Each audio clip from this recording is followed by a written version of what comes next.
वेदिका wisdom tales में आप सभी का हृदयपूर्वक स्वागत है। पश्चिम बंगाल में स्थित श्रीकंठा नामक गांव में रहने वाले श्री मुकुंद दास के घर में भगवान श्री गोपीनाथ जी की सेवा बड़ी श्रद्धा से की जाती थी। एक दिन मुकुंद को किसी काम से बाहर जाना पड़ रहा था और तब उन्होंने अपने 5 साल के पुत्र रघुनंदन को गोपीनाथ जी को भोग लगाने का आदेश दिया और उन्हें समझाया कि गोपीनाथ जी उनके परिवार में कई पीढ़ियों से है और इसलिए उनकी पूजा पूरी श्रद्धा से होनी चाहिए। रघुनंदन को उन्होंने ये समझाया कि एक बहुत बड़ी जिम्मेदारी है और उसे इस सेवा में अपना पूरा ध्यान देना चाहिए। ऐसा कहकर मुकुंद अपनी यात्रा के लिए निकल पड़े। अपने पिताजी के निर्देशानुसार गोपीनाथ जी को भोग लगाने के लिए सारे भोग एकत्रित कर रघुनंदन ने गोपीनाथ जी के कक्ष में प्रवेश किया।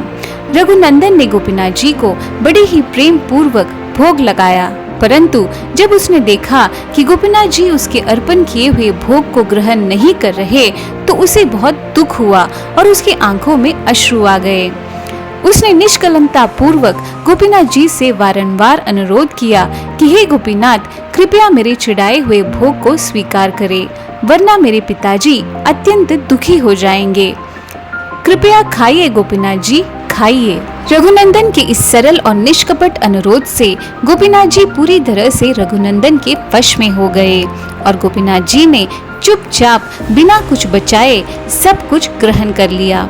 कुछ देर बाद रघुनंदन के पिताजी लौटे और उन्होंने अपने बेटे से पूछा कि क्या उसने दिए हुए आदेश का पालन किया। जब रघुनंदन का हाँ में उत्तर आया तो मुकुंद ने उसे थोड़ा प्रसाद लाने को कहा। रघुनंदन ने कहा, प्रसाद? मैंने तो सब कुछ गोपीनाथ जी को भोग में लगा दिया और उन्होंने सब कुछ बड़े चाव से खा लिया, तो अब मैं आपके लिए क्या लाऊं? मुकुंद पूरी तरह से अचंभित हो गए। वे जानते थे कि रघुनंदन न शरारती था और न ही कभी झूठ बोलता था।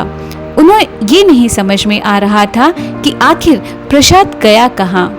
अपने इस संदेह को मिटाने के लिए उन्होंने दूसरे दिन रघुनंदन से पुनः निवेदन किया कि वो गोपीनाथ को भोग अर्पण करे, किंतु उस दिन वे घर से बाहर जाकर पुनः दूसरे मार्ग से भीतर आ गए और एक स्थान पर छिपे रहे।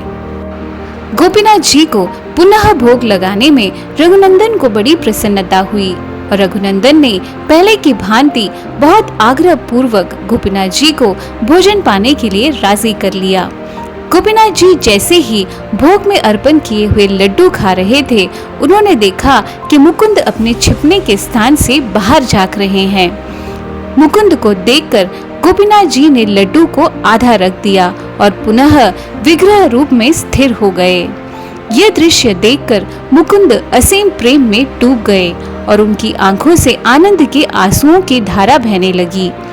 उन्होंने अपने पुत्र को गोद में बिठाकर उसका गुणगान गाने लगे। गोपीनाथ जी के इस लीला पर समर्पित है श्रीकंठ के गोपीनाथ मंदिर। आज भी जो लोग परम सौभाग्यशाली हैं, वे गोपीनाथ के कर कमलों में उस अधखाए लड्डू को देख सकते हैं।